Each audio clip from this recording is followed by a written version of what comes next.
신들의 정원이 이토록 아름다울까?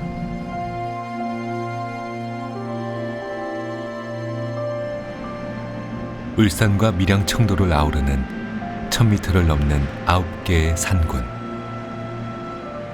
유럽의 알프스처럼 아름답다 해 붙여진 이름, 영남 알프스. 눈앞에 펼쳐지는 광활한 대자연에 산객들마저 풍경이 된다. 세상의 모든 바람이 머물다 가는 곳. 억새 군락지가 온통 은빛으로 장관을 이룰 때 이곳이 바로 지상의 천국이 아닐까. 눈앞에 펼쳐진 모든 것이 그림이 되는 순간 온갖 세상의 시름이 다 잊혀진다. 그러나 이 잔잔하고 고요한 영남 알프스에 우리가 모르는 이야기가 숨겨져 있다. 험한 산기슭 아래 숨은 듯 들어선 작은 마을들. 그 속에 박해와 순환의 역사를 버텨온 기록이 새겨져 있다. 산골 사이사이 아픈 역사의 흔적들로 가득한 이곳. 영남 알프스가 품어온 낯선 풍경을 들여다본다.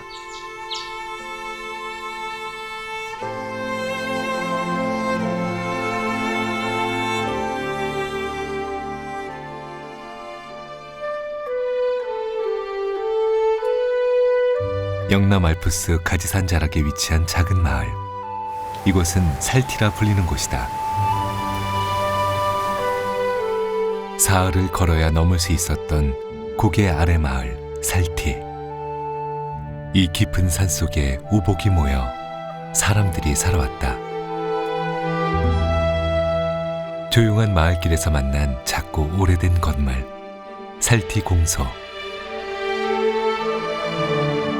세월의 흔적이 가득한 이곳은 공소라 불리는 곳이다. 공소는 그 성당이 있어요. 건물이 있는데 신부가 상주하지 않아요. 신부가 이제 그 멀리 상주하면서 1년에 한 번 온다든지 2번 온다든지 이런 식으로 순회하면서 들려서 신녀들을 모아서 그 미사를 드리고 교리를 가르치고 성사를 주는 그런 곳이 공소예요. 공소란 천주교 내의 작은 교회로 신부가 상주하지 않는 지역 신자들의 작은 기도처를 일컫는다. 이곳 살티 공소는 부산 교구에 소속된 공소로 설립 연도가 무려 1868년이다. 150년이나 된 신앙의 흔적이 영남 알프스 가지산 자락에 터를 잡은 것이다. 언양에서 일찍 천주교를 믿었던 사람들이 박해를 피해 살티로 숨어 들어와 공소를 지키며 살아온 것. 살티 공소는 언양 천주교 역사를 지켜가는 곳이었다.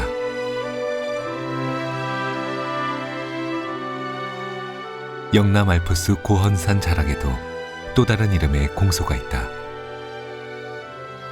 보이는 건 산과 산뿐이다.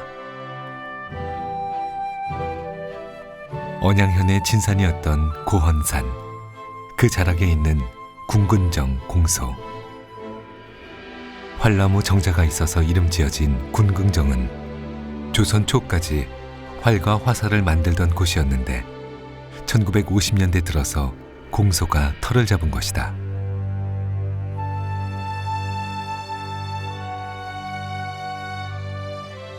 한때는 10여 가구 마을 사람들이 함께 모여 온기를 나누던 공간이었지만 지금은 텅 빈 공기만 가득하다. 군근정 공소의 과거 단란했던 모습은 액자 속 빛바랜 사진으로만 만날 수 있었다.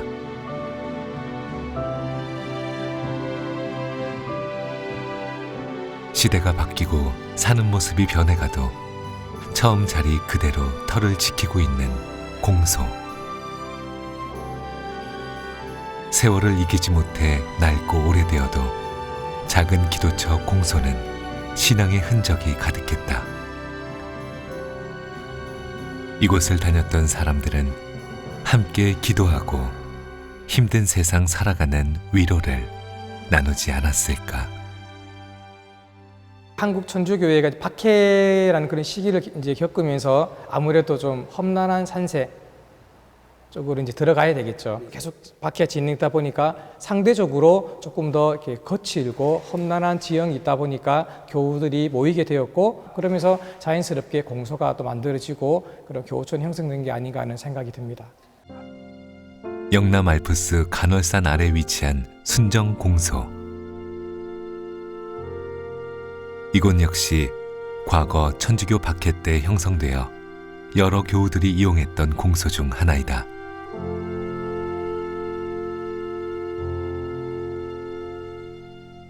사람의 온기가 사라진 공간, 지금은 정적만이 감돈다. 신앙으로 목숨이 위태로웠던 시대, 신념을 지키기 위해 마련했던 공소도 어느덧 150여 년의 세월을 보냈다. 이렇게 깊은 영남 알프스 산자락마다 박해를 피해 생겨난 공소는 한두 곳이 아니었다. 1800년대 중반부터 생겨난 교우촌과 공소는 영남 알프스 자락과 언양 일대 두 동 두 서까지 번져갔다. 가장 많게는 17군데까지 생겨났다가 현재는 8곳만이 남아있다.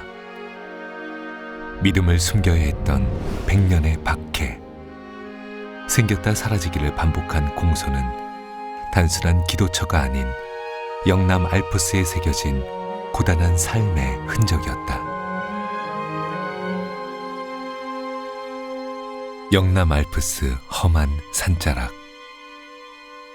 생명보다 신앙을 택해 살고자 했던 그들의 삶에 더 많은 궁금증이 일어났다. 호랑이가 출몰했던 험한 산 속에서 어떻게 믿음의 터인 공소가 생겨나게 됐을까?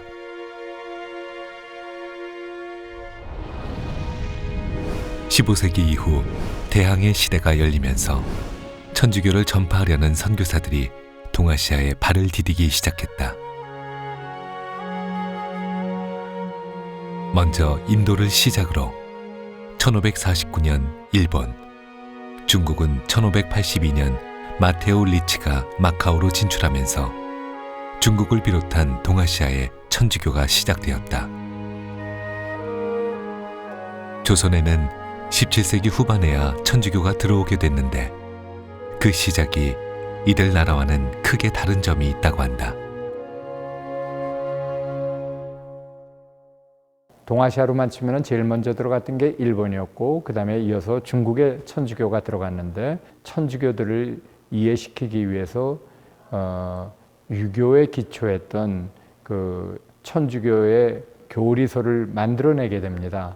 그것이 지금 현재 기준으로 보면 동서양의 그 위대한 사상의 어떤 만남이라고까지 평가받는 그런 한역 서학서라고 하는 책들이 나오게 되는데, 한국에서 중국에 갔던 사절단이라든가 이런 사람들에 의해서 이 책들이 한국에 들어오게 됐고, 놀랍게도 선교사를 통하지 않고 한국에서 책을 통해서 천주교의 신앙을 갖다가 접하게 된 거죠. 조선의 천주교의 시작이 놀라운 점은 서구들의 총과 칼에 의한 것이 아니라 오로지 학문으로만 읽고 신앙으로 발전됐다는 것이다. 조선 천주교의 시작은 2000년 교회사에 유례없는 기록을 남겼다. 조선 후기 당대 최고의 지성인들이 읽으며 빠져들었다는 한역 서학서 천주시리. 천주교는 어떤 초월의 세계, 그리고 또 절대적인 어떤 진리의 세계에 대한 지식인들에게 언제나 추구할 수밖에 없었던, 또 그들이 갈망했었던 부분들과 일단은 연결됐다고 생각을 합니다. 당시 조선을 지배하던 유교는 산업 공상을 따져 신분의 서열을 매기고 양반과 천민으로 신분을 차별해 사람을 사람답게 대접하지 않은 시대였다. 그런 시대상의 문제들을 제기한 젊은 지식인들은 만민 평등 사상을 펼치는 서학에 점점 빠져들게 된 것이었다. 한국 최초의 세례자 이승훈.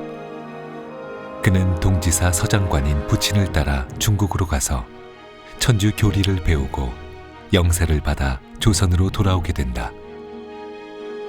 그 후 주변 인물들에게 천주교를 전파하던 중 김범우를 만나게 된다. 서울 명례방에 살았던 중인 김범우는 자신의 집을 예배 장소로 제공하며 명례방 신앙 공동체가 성장하는 길을 열었다. 역관, 종육품 주부봇을 가지고 있는 김범우가 토마스라는 이름으로 세례를 받았습니다. 세례를 받고 나서 김범우는 이백에게 이렇게 이야기했습니다. 선생님, 앞으로 이런 세례식이라든지 모임을 저희 집에서 하면 어떻겠습니까? 왜냐하면 자신은 할아버지 때부터 역관이었기 때문에 아무래도 집이 좀 부유했습니다. 이때 이벽도 흔쾌히 찬성해서 그때부터 처음에는 한양에서 그 다음에 경기도 마제, 양근, 충청도, 내포, 공주, 진산, 심지어 전라도 지역에서까지 김범우 집에 가서 세례를 받거나 신앙의 모임에 참석했습니다. 김범우 집에서 전국적으로 신앙이 전파됐다는 것을 알 수 있습니다.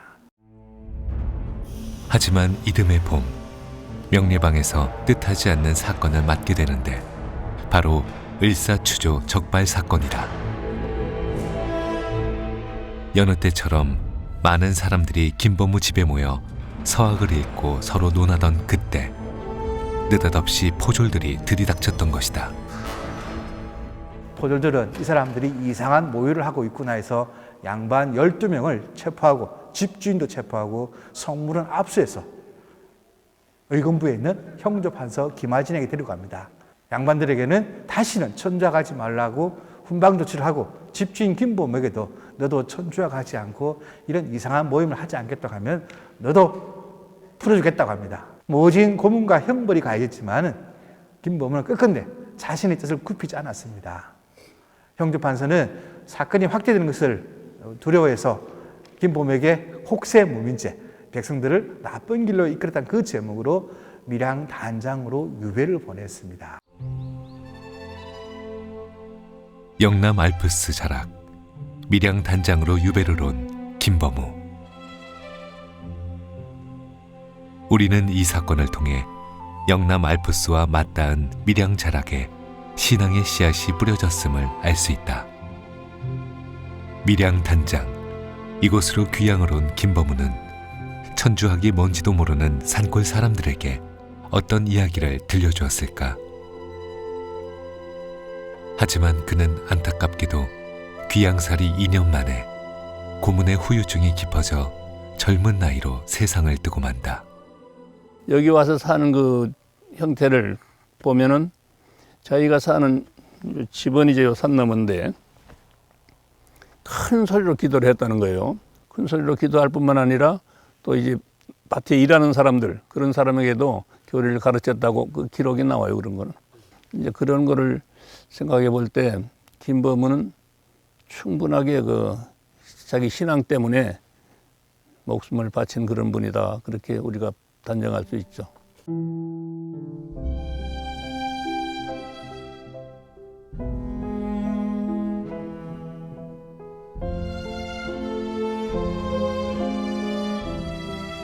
깊은 산으로 둘러싸인 밀양 단장. 이곳에 잠들었던 김범우는 조기 유배지 기록에 오기로 묘를 찾지 못하다가 묘를 관리해 오던 후손을 만나게 되면서 빛을 보게 되었다. 1989년 공식적으로 그의 묘가 확인되고 2005년에 그 묘를 단장해 천주교 성지로 거듭난다.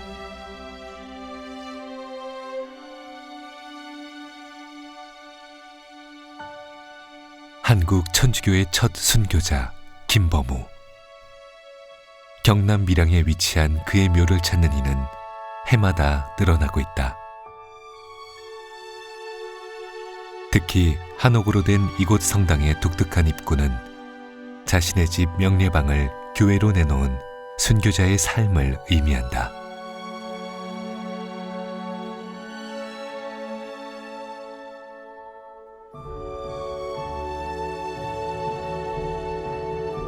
이곳은 종교적 의미를 넘어 역사와 문화적 가치를 지닌 영남 알프스가 간직한 소중한 자산이다. 김범우 묘소가 여기 있다는 것은 이 지역으로 볼 때는 상당히 좋은 영광스러운 곳이죠. 지금도 뭐 순례객이 주말에 많이 오는데 많은 사람이 와서 정말로 사람이 사는 가치가 무엇인지를 공부할 수 있으면 좋겠어요.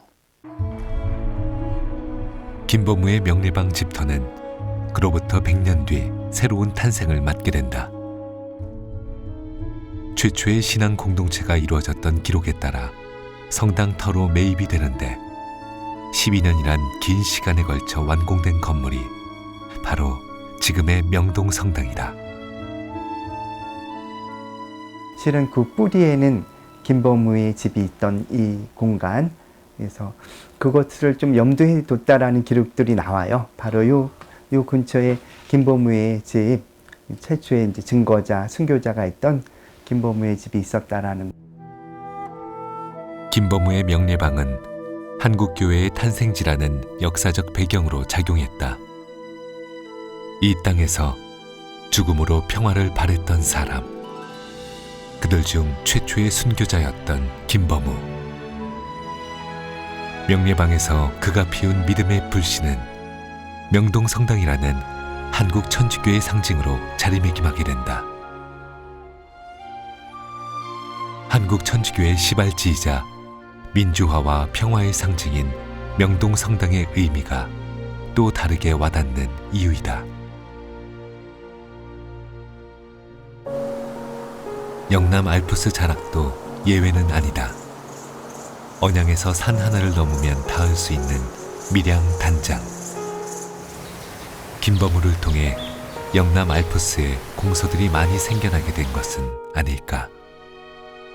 그렇다면 과연 이런 험준한 산을 넘어 교류와 왕래가 가능했을까?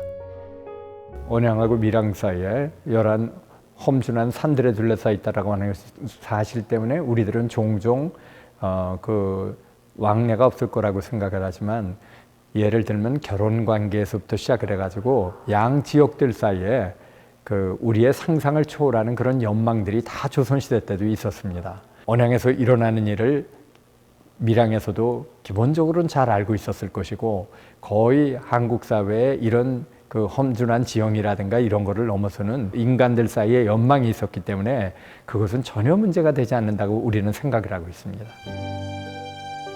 조선 후기 백성의 삶이 도탄에 빠진 그때 등장했던 천주학.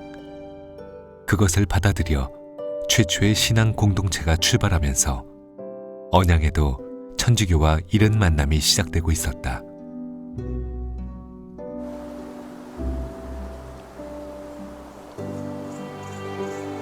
영남 알프스는 우리의 삶과 밀접한 곳이면서 오랜 세월 모든 것을 간직해온 산이다.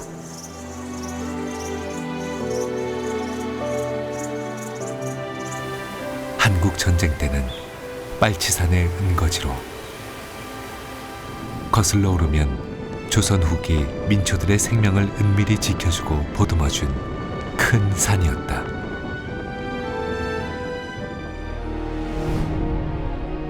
영남 알프스 산자락 아래 작은 고을 언양현.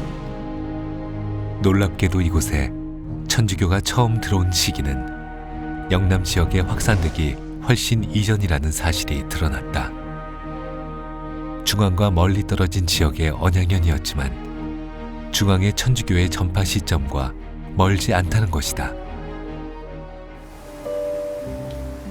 언양은 험준한 산악 지형을 끼고 있어 천주교 박해 때 피난처로만 알려져 왔고, 많은 사람들이 여전히 그렇게 인식해왔다. 하지만 조선 후기를 연구하는 학자들의 노력으로 새로운 사실들이 밝혀졌다. 언양을 둘러싼 영남 알프스는 경상도 남부 최초의 신앙 공동체가 형성된 곳이고, 중앙에서 전파된 신앙이 아니라 언양 사람 자체적으로 천주교를 받아들였다는 사실이다.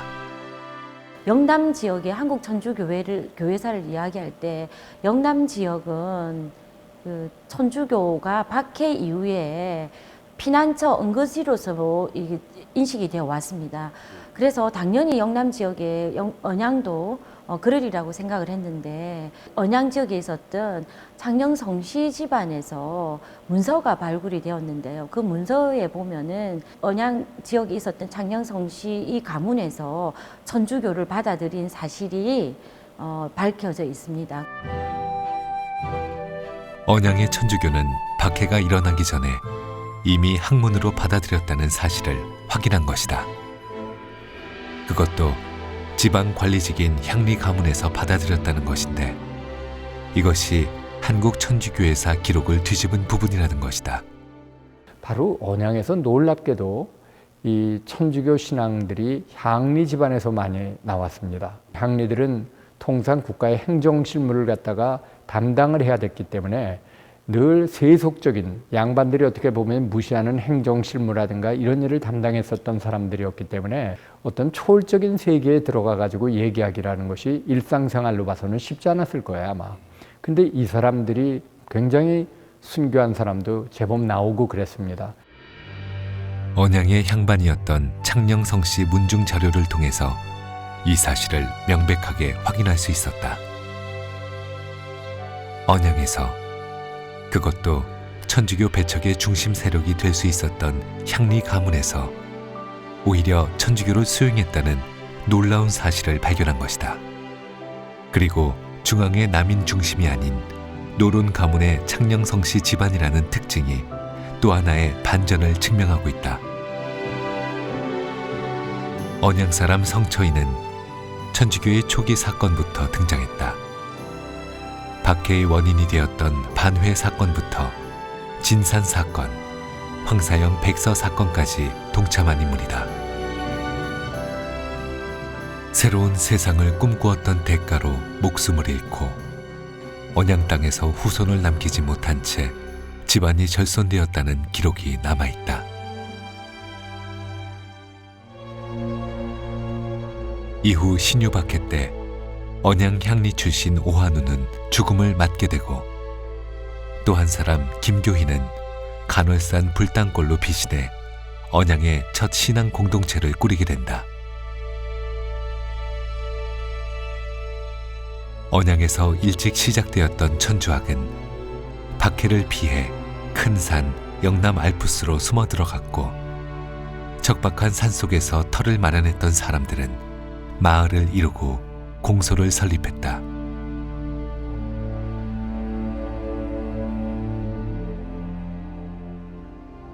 두서인보 산길로 한참을 가면 산속에 숨은 선필 마을이 나온다. 이 마을 역시 천주교 박해를 피해 영남 알프스 골짜기로 숨어들어 삶의 터전을 이루고 지금도 그 맥을 이어가고 있는 마을이다. 살기 위해 숨어든 곳에서 그들이 먼저 꾸렸던 작은 기도의 집, 공소.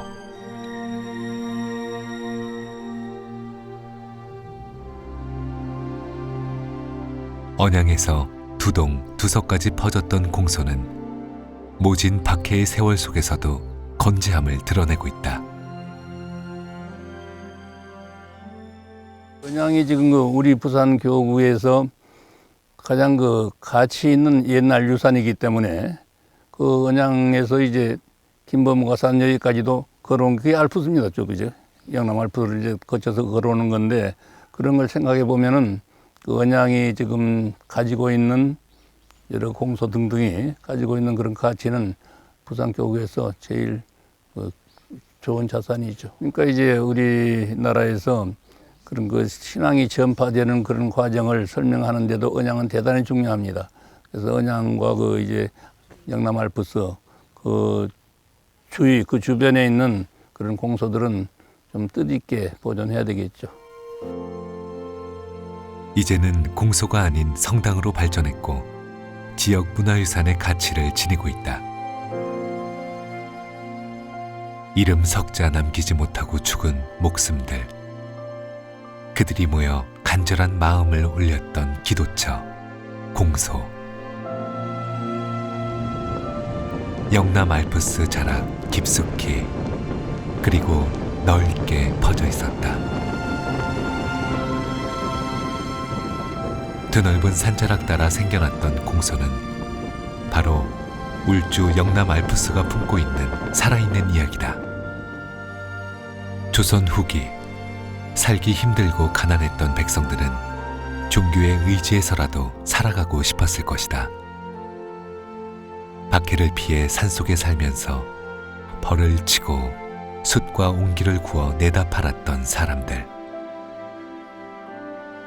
박해시대 구원했던 항아리에는 십자가와 유사한 문양이 새겨져 있었다. 그것을 알아차리는 사람들 간에는 서로가 교인임을 알고 비밀 인사를 나눴다고 전해진다.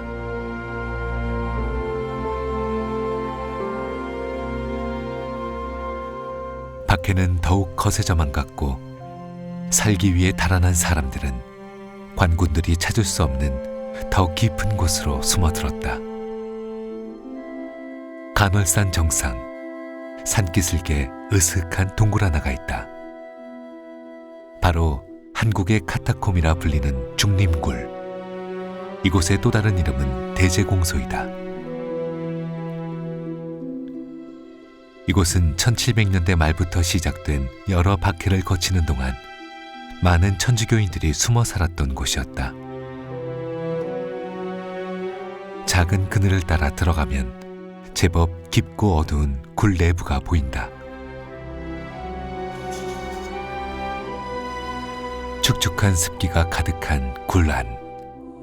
몸을 숨기기엔 더없이 알맞은 공간이지만 사람이 거처하기에는 굉장히 열악한 환경이다. 추위와 깊은 어둠 속에서 관군에게 들키지 않으려고 불조차 피울 수 없었던 상황. 생쌀을 불려서 먹었다는 그 당시의 고난을 짐작케 한다. 중림굴은 입구는 아주 좁고 깊이는 사람이 100명 이상이 들어갈 수 있을 만큼 아주 깊어요. 그래서 외부에서는 산적으로 장막이 쳐져 있기 때문에 볼 수가 없었죠. 그 일대는 천혜의 요새 같은 곳이기 때문에 하늘로 에워싸져 있어요. 그래서 주민들이나 누군가 염탐꾼이 들어오기는 굉장히 어려운 환경인데 인간이 그곳에서 온전히 몇 개월을 견디내기에는 아주 참혹한 상황이 연출되지 않았을까 하는 생각을 합니다. 박해를 피해 찾아들었던 중림굴은 박해로 인해 다시 폐쇄가 되었고 본래의 모습으로 되돌아갔을 것이다. 그렇게 오랜 세월이 흐른 후 신앙 선조들의 기록을 찾아다녔던 후손들은 간월산을 헤맨 끝에 중림굴을 찾아낼 수 있었다. 중림굴에요. 원래 그것이 산림조합에서 우리가 굴을 발견해 놓고 있는데 그 질을 갖다가 그 굴 우로 질을 내려고 이래 계획이 되어 있었어요. 그런데 이제 마침 내 대자가 그 산림사에 거기에 건물을 하고 있었어요. 그래가지고 이 대자인데 이야기해가 그 질로 이제 밑을 내도록 설계로 변경시켰어요. 그래가지고 이제 그 앞에 그 돌도 우리 실제 그 당시에는 앞에 돌이 가로막아가지고 사람이 못 나갈 정도거든요. 역사의 흔적을 찾아 올라갔던 32년 전 중림굴은 지금의 모습과는 많이 달랐다는 얘기다. 주변이 온통 대나무와 풀로 뒤덮이고 세월에 무너진 돌 때문에 동굴이 보일 리 만무했을 것이다. 하마터면 묻힐 뻔했던 중림굴은 후손들의 노력으로 지금의 모습을 갖추게 된 것이다.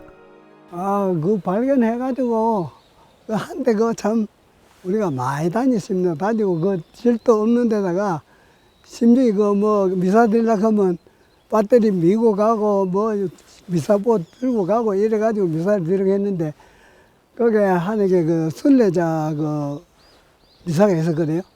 그때 순례자가 3월 중순인데 한 100명 넘게 왔어요. 그래 거기서 미사 드리고 그래 나가고 그랬습니다. 천주교 박해 최후의 피난처로 아픔이 서린 중림굴은 영남 알프스가 품은 순례지가 되면서 순교자를 기리는 기도의 장소로 널리 알려지게 됐다. 특히 중림굴은 길 위의 사목자로 알려진 최양업 신부가 경신 박해를 피해 3개월간 은실하며 스승에게 보내는 마지막 서신을 써내려간 곳이기도 하다. 이 편지는 최양업 신부의 마지막 서신이다. 1860년 9월 3일 박해 속 위태로운 상황을 그대로 기록한 편지에는 스승에게 보내는 마지막 하직 인사가 될 것을 예견하며 영남 알프스 중림굴에서 썼음을 명확히 밝히고 있다. 최양업 신부님께서 19편의 편지를 남기셨는데 마지막 편지가 그 중림굴에서 쓰신 편지입니다. 경신박해라고 하는 박해를 피해서 숨어 계실 수밖에 없었던 그런 상황이고 1860년대에 거기서 편지를 쓰시고 그 다음 해에 이제 선종하시니까요. 항상 최양업 신부님 활동 기간 전체가 박해 시대였기 때문에 계속 박해를 피하면서 다니셨던 거죠, 저 전국을. 그러니까 언양이 하여튼 그쪽 남쪽 지역에서는 어떻게 생각하면 부산 그쪽 영남 쪽에서는 중요한 하여튼 거점 중에 하나였다는 거죠. 간월산 중림굴에서 마지막 서신을 남겼던 최양업 신부. 그는 16세의 신학생으로 선발되어 중국 마카오로 유학길에 오르면서 신부가 되었다. 이후 13년 만에 조선으로 돌아온 그는 박해가 휘몰아치는 녹록치 않은 사제의 삶을 살았다. 김대건 신부를 이어 조선의 두 번째 사제가 된 최양업은 언양 일대뿐 아니라 조선 땅 127개의 교육촌을 돌며 해마다 7,000리 이상을 걸어 교리를 전한 인물로 기록돼 있다. 낮에는 끊임없이 길을 걸었고 밤이면 교우촌을 찾아 미사를 집전했다는 최양업 신부. 이곳은 길 위의 사목자, 그를 기리는 베티 성지이다. 베티 성지가 털을 잡은 이곳 역시 깊은 골짜기여서 박해를 피해 제법 큰 교우촌을 이뤘던 곳이다. 지금은 최양업 신부를 기리면서 순례길까지 조성돼 제법 큰 규모를 자랑한다. 서학으로 받아들였던 천주교의 시작부터 피해갈 수 없었던 박해의 고통까지 길 위의 사제였던 그의 마지막이 이곳에 남아있다. 베티 성지에는 최양업 신부를 기리는 기념관과 순교 박해 박물관이 같이 자리하고 있다. 최양업 신부의 일대기와 그가 걸어간 사목자의 길, 그리고 라틴어로 정갈하게 써내려간 서신들이 전시돼 있다. 특히 조선 후기 가장 혹독했던 병인 박해를 비롯한 천주교 박해의 기록들을 낱낱이 들여다볼 수 있다. 이 같은 박해 속에서 선교의 길을 걸었던 최양업 신부는 특히 영남 알프스 지역에 많은 발자취를 남겼다. 역사의 흔적이 가득하고 산과 산을 이어주는 길 따라 이야기도 가득한 영남 알프스.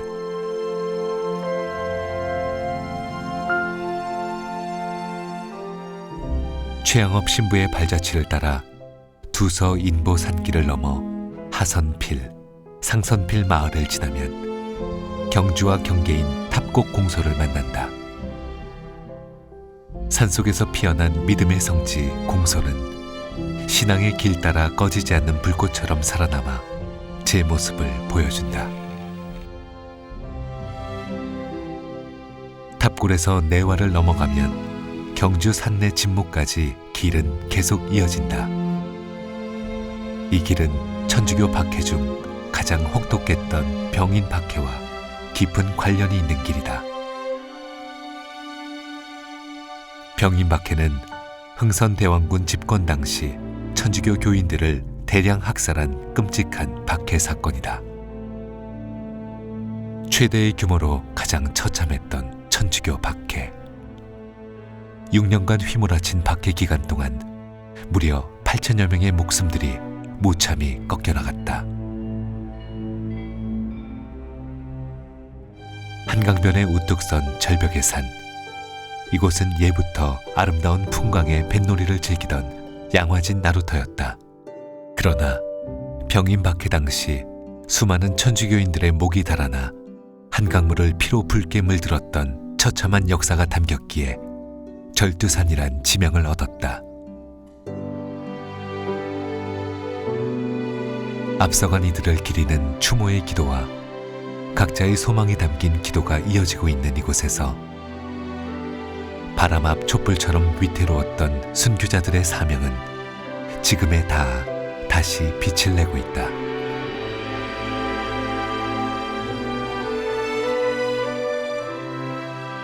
핍박의 기억을 위로하는 손길과 내일의 안녕을 위한 발걸음이 끊이지 않고 있는 절두산 성지.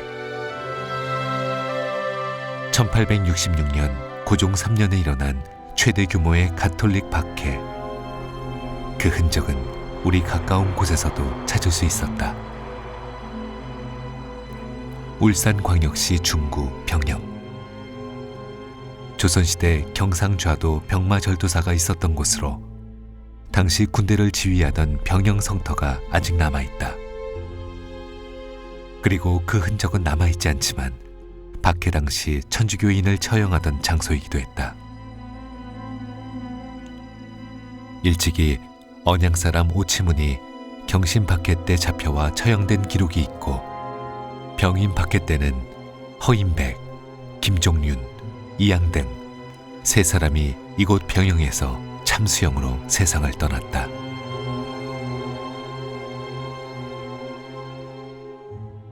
박해 당시에 경상좌도 병마절도사가 있던 곳으로 군사훈련도 있었고 또 중죄인을 처형하는 장소이기도 했습니다.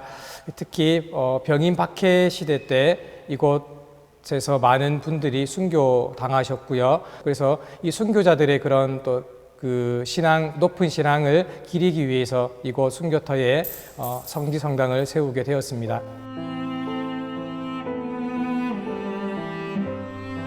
그들의 죽음 뒤 18년이 지나 비로소 신앙의 자유가 허용되었다. 3명의 순교자가 묻힌 곳이 저기 어디쯤이었을까?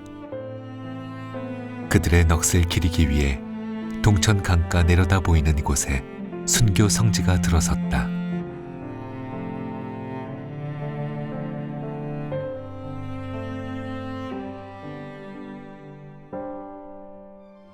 지난 2014년 축성된 병영 순교 성지. 도심 속 자리 잡은 이곳은 천주교인들의 추모의 장소이자 평화의 공간으로 전국의 순례자들이 찾는 곳이 되었다. 성지를 찾은 이날은 외지에서 찾아온 순례자들의 미사가 진행되고 있었다. 순교자들과 평화를 위한 기도가 성당 안을 가득 채운다. 여느 성당과 다를 바 없는 경건함과 엄숙함 속에 눈에 띄는 그림 한 점이 보인다. 세 사람이 겪었던 모진 세월은 과거로 사라졌지만 신앙과 목숨을 맞바꾼 그들의 결기는 이곳에 새겨져 있다. 희생으로 어둠을 밝히고 사라져간 사람들. 그들은 이곳에서 새로운 이정표가 되어가고 있다.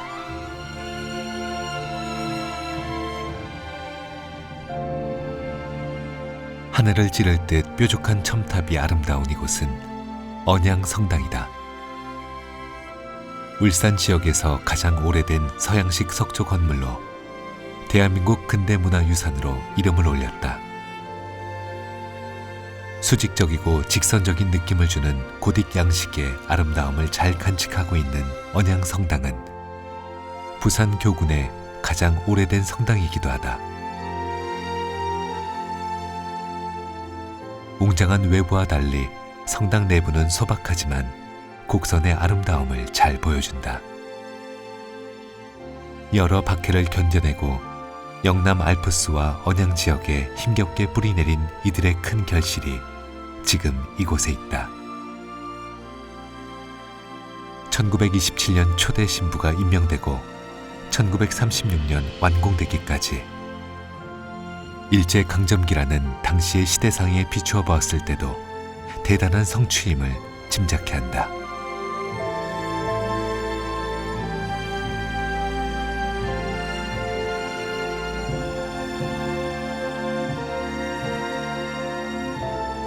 초대 신부 에밀 보드벤.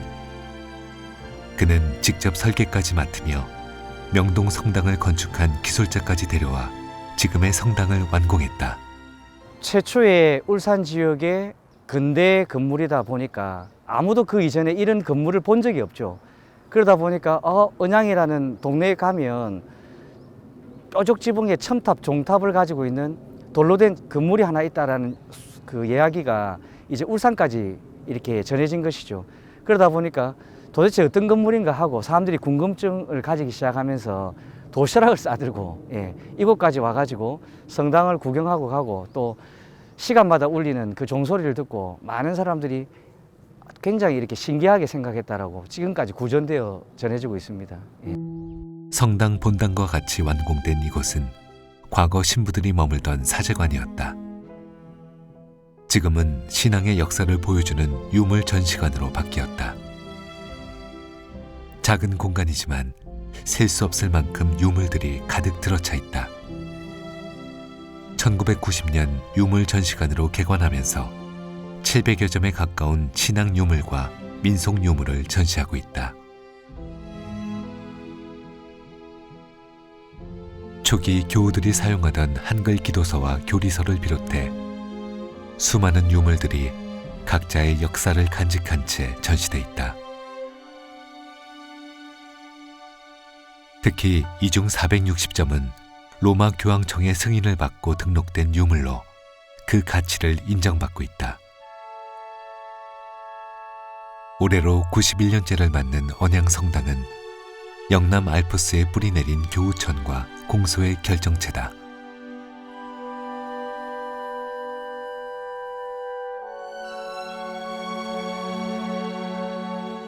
여기에 지난 2005년 근대 문화유산 중에서도 그 보존과 활용을 위한 가치가 더 크다고 판단해 특별히 관리하는 지정문화재 103호로 등록되었다. 그리고 해마다 3만여 명의 관광객이 이곳 언양성당을 찾는다.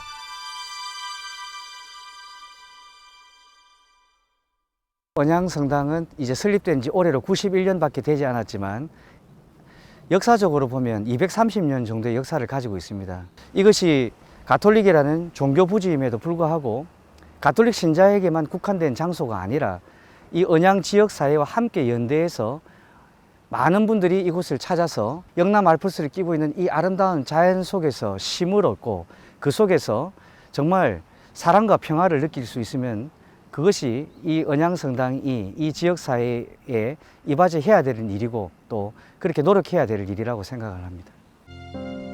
여기에 담아낸 역사의 기록은 영남 알프스를 이고 사는 언양에서 출발해 산길을 따라 때로는 산을 넘어 다시 영남 알프스의 품 안으로 되돌아온다. 동남쪽의 작은 고을 언양현에서 자발적으로 천주교를 수용하고 박해를 피해 영남 알프스로 숨어 들어갔던 신앙의 역사는 울산 대곡박물관에서 전시가 되어 큰 호평을 받았다. 그 시작점은 종교였지만 결과적으로 우리의 지역사를 새롭게 돌아보는 접근 방식을 제시하는 전시였다. 신앙의 역사는 종교인만의 역사가 아닌 것이다. 종교사 역시 우리네 삶의 터, 우리의 현재를 이뤄낸 과거의 기록인 셈이다. 그렇다면 이 역사의 흐름을 어떻게 바라보고 해석해 미래의 이정표로 삼아야 할까? 유감스럽게도 천주교는 이렇게 많은 피를 흘렸지만 천주교를 갖다가 한국의 지금도 역사 내지는 문화로 보는 사람들은 의외로 별로 없습니다. 왜 우리의 일상 속에 이렇게 들어오지를 못했는가에 대해서 물어봐야 되고, 동시에 그렇게 많은 신앙들을 지키기 위해서 죽음을 했었다면은 우리가 그 가치가 무엇인가를 갖다 한 번쯤 묻는다는 거. 모든 인간들의 마지막에 죽음을 갖다 놓고 각오했었다라고 하는 그 역사가 있었다라고 하는 것들을 놓고 한 번쯤 이렇게 근대에 매몰이 됐던 울산이 그런 대로 한 번쯤 회귀해 보는 것은 어떨까 하는 그런 생각을 해봅니다. 울산 울주군 언양 그리고 영남 알프스 이 대자연의 품에서 우리는 살아가고 매일 새로운 역사를 만들어가고 있다. 지금은 다가오는 미래를 그저 짐작할 뿐이지만 과거는 현재를 이루고 있는 가장 완벽한 스토리다. 목숨마저 기꺼이 내려놓았던 사람들의 이야기가 험준한 산세마다 오롯이 기록된 이곳에서 다시 그 길을 따라 걷는 사람들의 이야기를 기록한다. 그렇게 순교자를 품은 영남 알프스는 순례자의 땅이 되었다. 그리고 우리는 오늘도 새로운 순례를 시작한다.